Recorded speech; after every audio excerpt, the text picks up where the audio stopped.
Although Bob completed his obsession quest taking over 80 animals with a rifle, his first love has always been bow hunting.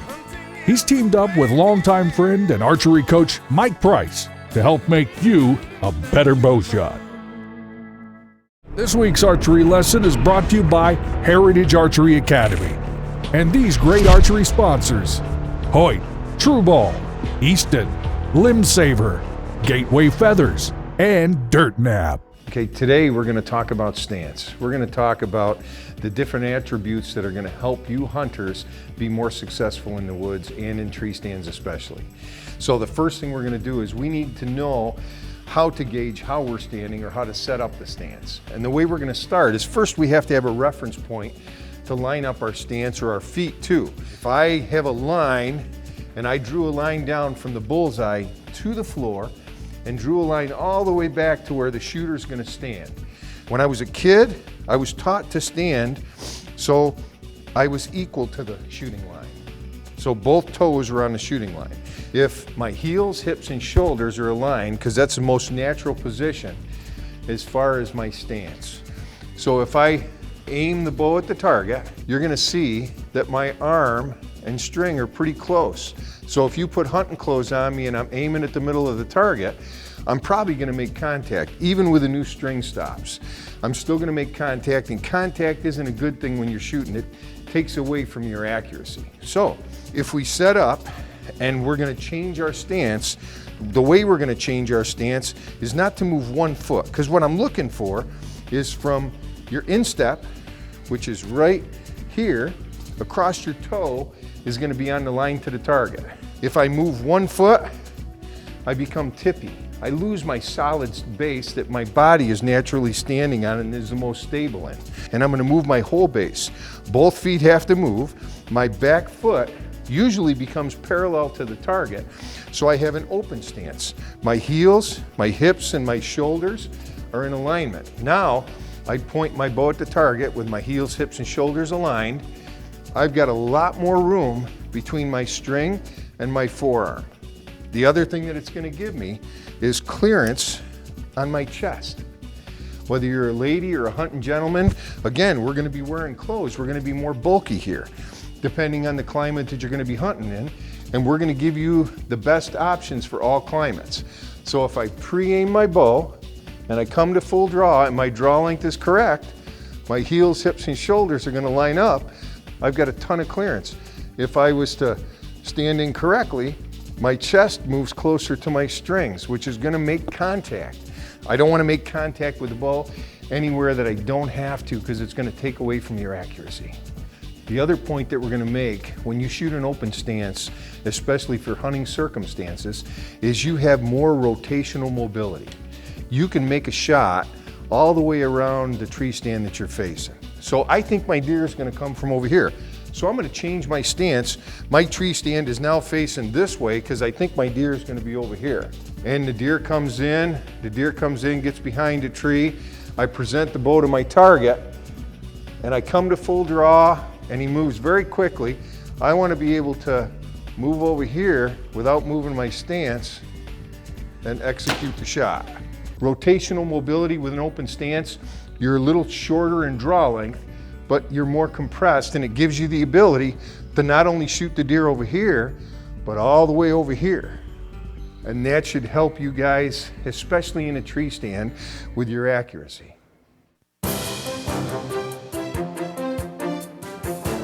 This is Moose Country. The spectacular terrain of southeastern Alaska is a hunter's paradise, a dream come true.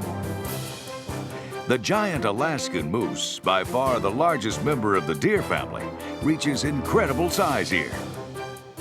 Mature bulls sometimes weigh over 1,500 pounds, and their massive palmated racks alone can weigh 65 to 80 pounds.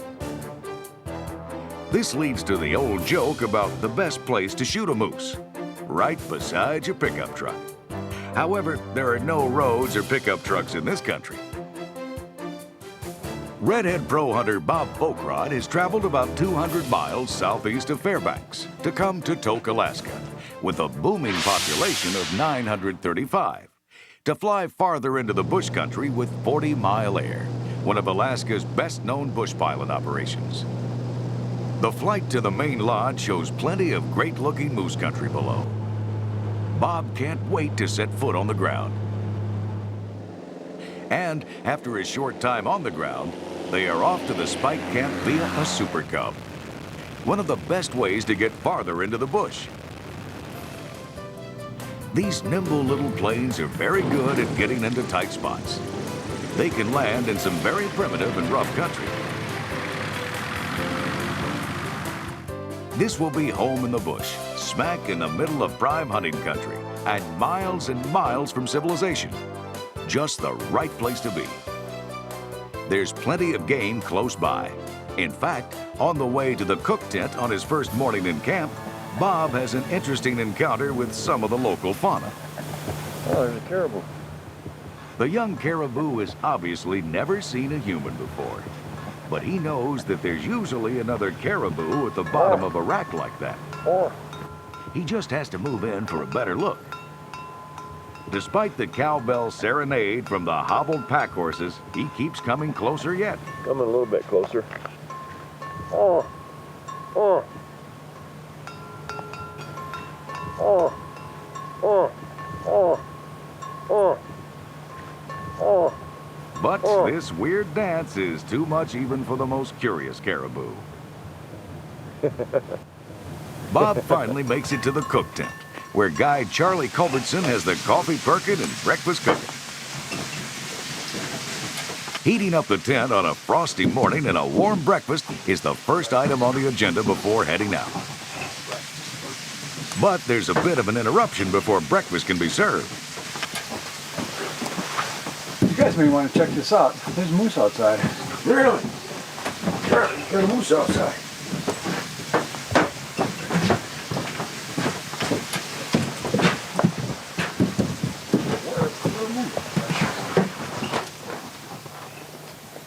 That's a little moose. It's a little guy. No, look at that big one over there. There's a big one over there. Oh boy. Oh, that's a nice bull. He's wide, Charlie. Look at his palms. Yeah, that's a good moose. Let's get them horses saddled. Get out of here. Breakfast can wait. Transportation for all of Bob Folkrod's hunting adventures is provided by Victor Chevrolet. Check them out at victorchevrolet.com. A few years ago, Bob hunted hard up and down the beautiful and extremely rugged Wrangell Mountains for Dall sheep. As with most of Alaska, the beauty and majesty of the country is as important as the hunt. After some serious climbing and some not-so-flat country, he was rewarded with a very nice Dall.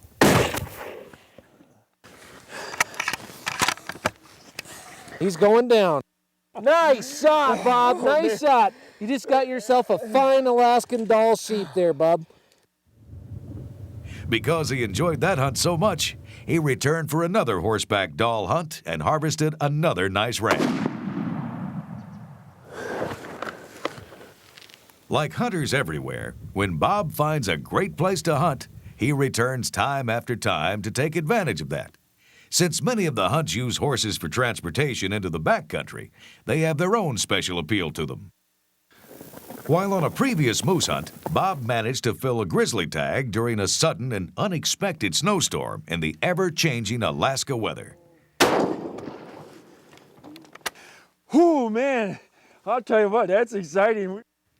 One thing you can count on with Alaska weather is the fact that you can't count on it. But it all adds to the stories and excitement you take home with you. Stories that last a lifetime. For help with all of your hunt booking needs, contact J&M Safaris at jnmsafaris.com.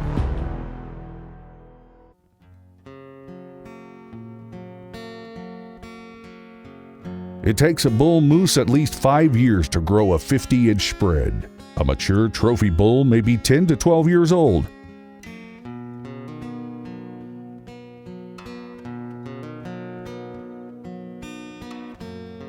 Moose can eat up to 3% of their body weight per day in prime habitat.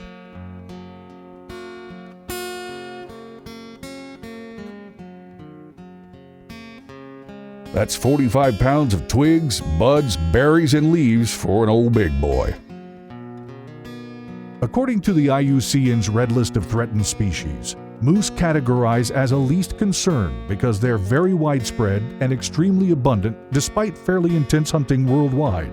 The 2014 Alaska Moose General Season Hunt Statistics reports hunter success rates ranked a mere 23%. Young moose are prey for bears, wolves, and cougars, and only about half live beyond 6 weeks, according to Alaska Department of Wildlife. Adult moose, however, have a much higher chance for survival. Vehicle-moose collisions actually pose the greatest danger to the animal's survival. According to Alaska Department of Fish and Game, hundreds of moose are killed each year in moose versus vehicle accidents. This week's Conservation Angle has been brought to you by Wild Sheep Foundation. It doesn't take long to get close on the horses. The bull is less than a mile from camp. Should be right over the edge.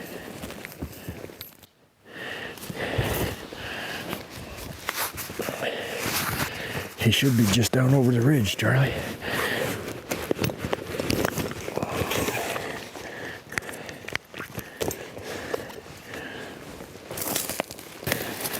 All right, Bob, last time we saw him, he was right over this hill. We'll just sneak over the edge, see if we can't find him. He's probably bedded down those tall willows. Yeah, good deal.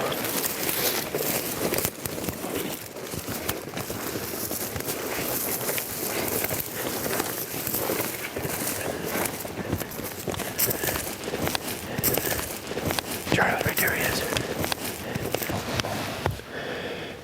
Oh, that's that little one. Yeah, that's that little one. He's headed up here into the draw.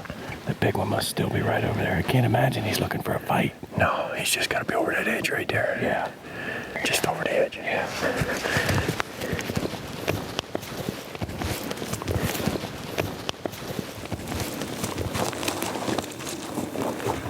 Set it right here, see? Yeah. Right there.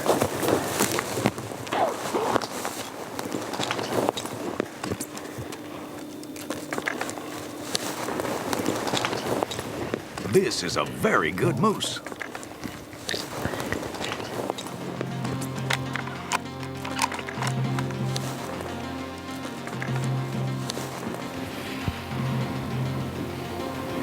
Where is he, Dan?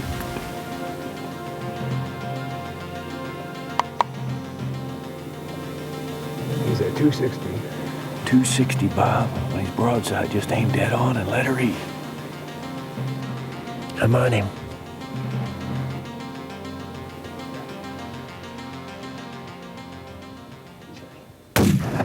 Got it. Oh, good shot, Bob. The shot is perfect. Oh, yeah. Yeah, and before breakfast. Trying to out-thaw everything. Trying to get everything unthawed. Eggs are froze. Coffee water's froze up. I was in the middle of cooking potatoes and we saw that bull.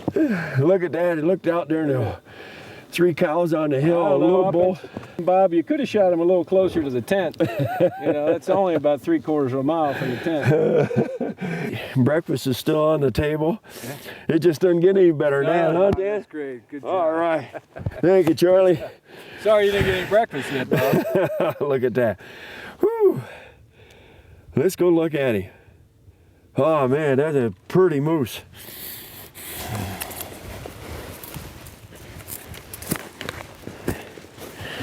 Look at that.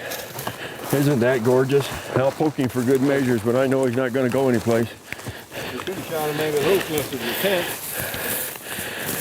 Look at that. Isn't that beautiful? That's a nice one. What a big animal. Whew. Look at him, the nice points on him. Yeah, good long palms. Lays out real wide. Oh, he's nice. Nice fingers on him. What a nice moose. Excellent. Well, we'll get him ready for some pictures. Yeah. This giant goes home with Bob, providing meat for the winter and a trophy rack that will act as a lasting memory of the hunt. And the hunters head back to camp to finally sit down to that breakfast they left so long ago. After your successful hunt of a lifetime, contact Wes Good at KennedyStudio.com for the finest taxidermy in the business. Be sure to follow Bob and all his adventures at bobfolkrod.com and on Facebook.